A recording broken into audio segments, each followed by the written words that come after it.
మాట్లాడుకునేవారు, కష్ట సుఖాల్లో కలిసిమెలిసి బతికేవారు. ఇప్పుడు మనకి రాజకీయాలు ఎక్కువైపోయిన తర్వాత కుటుంబాల్లోనే అన్నదమ్ముల మధ్య అడ్డుగోడలు బయలుదేరాయి. చీలికలు పీలికలైపోయి మన కుటుంబాలన్నీ అస్తవ్యస్తం, మన గ్రామాలన్నీ కేవలం రకరకాల చికాకులకి నిలయాలయ్యాయి తప్ప కలిసిమెలిసి ఉండే, ప్రేమ పంచుకునే ఒక సౌహార్ద భావం, ఏక కుటుంబ భావం అనేది మనలో తగ్గిపోయింది. ఎవరి మట్టుకు వాళ్ళకే పైసలు. ఇప్పుడు దేనికి మన సమాజంలో ప్రాధాన్యం వచ్చింది? మనసుకా పైసలుకా? పైసలకే. పైసలు ఉంటే చాలంతే, ఇంక ఏమున్నా లేకపోయినా పర్లే. అవసరమైతే అమ్మైనా సరే, నాన్నైనా సరే, అక్కైనా సరే, అన్నైనా సరే, భార్య అయినా సరే, భర్త అయినా సరే, పైసలే ప్రధానం. ఆ పైసలు ఉంటే మిగతావన్నీ, ఆ పైసలు లేకపోతే వాడుకో నమస్కారం. ఇలాంటి వాతావరణం. కానీ అది మంచిదే నిజానికి, సమాజానికి అది ఆరోగ్యకరమా? ఇప్పుడు నీ ఒంట్లో చేతులు, కాళ్ళు, తల, కళ్ళు, ముక్కు, నోరు, నాలుక, చెవులు ఇవన్నీ ఉన్నాయి కదా. ఇవన్నీ నేను రెండో దాంతో పనిచేయ, నా పని నేను చేసుకుంటాను అంతే, నా బాగే నాకు చాలు అని ఒక అవయవం మరొక అవయవాన్ని పట్టించుకోవడం మానేసింది అనుకోండి, ఏమవుతాం మనం? ఏంటి అర్థం దానికి? వీడి చెయ్యి లేమంటే లేవదు, కాలు నడవమంటే నడవదు, నోరు రుచి చూపించదు, కన్ను కనపడదు, చెవి వినపడదు. అంటే వాడు ఎందుకు, వాడు బతకడం ఉంది, దాన్ని బతుకంటామా? దాన్ని అవయవాల్లో ఒకదానితో ఒకటి కలిసి మెలిసి ఉంటున్నాయి మన శరీరంలో, దేని పని దాందే. కానీ అన్నీ కలిసి ఉంటున్నాయా లేదా? కాళ్ళు కింద నడుస్తున్నాయి, వాడికి తల మీద ఎప్పుడైనా కోపం వచ్చిందా? తల నువ్వే అస్తమాను పైన ఉండాలి, నేను ఎప్పుడు కిందే నడవాలనా, నేను నిన్ను మొయ్యాలనా, నేను మొయ్య అని కాళ్ళు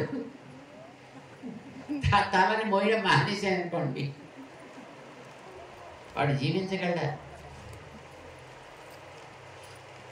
కాళ్ళు పైన పెట్టుకుని తల కింద పెట్టుకుని నడుస్తాము, నడవగలం అలాగా? నోటిని చూసి ముక్కుకో చెవులకో కోపం వచ్చి, ఏ నోరు అస్తమాను నువ్వే తినాలన్నా ఏంది?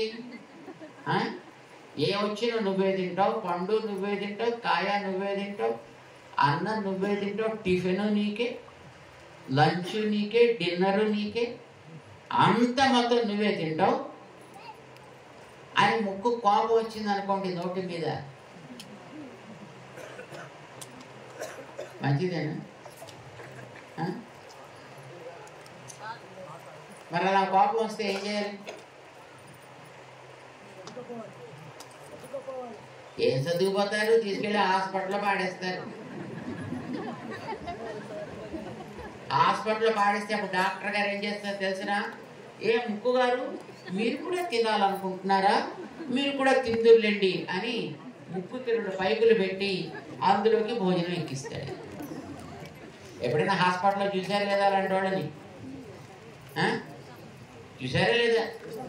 ఎందుకు వచ్చింది ఆ స్థితి వాడికి? ముక్కు కోపం వచ్చింది నోటి మీద. ఎందుకు వెళ్ళారు వాళ్ళు హాస్పిటల్కి? అట్లాగా ముక్కు కోపం వచ్చింది. కొంతమందికి ఇక్కడికి అన్నం పెడతారు చూసారా, ఇక్కడికి అన్నం పెట్టి ఇక్కడ పైపు పెడతారు, వాడికి ఇక్కడి నుంచి ఎక్కిస్తారు వాడికి భోజనం. వాడికి మెడకి కోపం వచ్చింది నోటి మీద. అస్తమానం నువ్వు నాకు పంపిస్తుంటావు, నేనేమో తింటూ ఉండాలి, నాకు తినిపిస్తే నాకు లోపలికి పంపించాలి, కానీ నీవేమో లోపలికి పంపించేదాని మీద నేనేమో తినేదాన్నినా అని మెడ కోపం వచ్చింది. సరే నోరు తినడానికి మానేసింది. ఇంకా మెడకు కన్నం పెట్టి దాంట్లో పంపించాల్సి వచ్చింది. మంచిదేనా? అలా ఉండదు సార్. ఇంకొంతమందికి పొట్టకి కన్నం పెడతారు, ఇక్కడ కన్నం పెట్టి ఇక్కడి నుంచి ఎక్కిస్తారు. ఎప్పుడైనా చూశారు లేదా హాస్పిటల్స్లో అలాగా? ఇది రోగి లక్షణం అంటారు దాన్ని. అది ఆరోగ్యకరమైనటువంటి వ్యక్తి ఉండాల్సిన పద్ధతి అయితే అది కాదు. తినేది నోరైనా అది లోపలికే పంపిస్తుంది, అది పొట్టకి పెడుతుంది, అది అరిగిస్తుంది, చేతులకి ఇస్తుంది శక్తిని, కాలికి ఇస్తుంది శక్తిని, తలకిస్తుంది శక్తిని, గుండెకిస్తుంది, మన ఊపిరి తిత్తులకి ఇస్తుంది, అన్నిటికీ శక్తిని ఇస్తుంది. కడుపు తాను ఒక్కతే తినేసి తన దగ్గరే పెట్టేసి కూర్చుంటుందా? నువ్వు తిన్న అన్నాన్ని ఏంది అన్నిటికీ పంచుతుంది. అది ఆరోగ్యకరమైన శరీరం అంటే.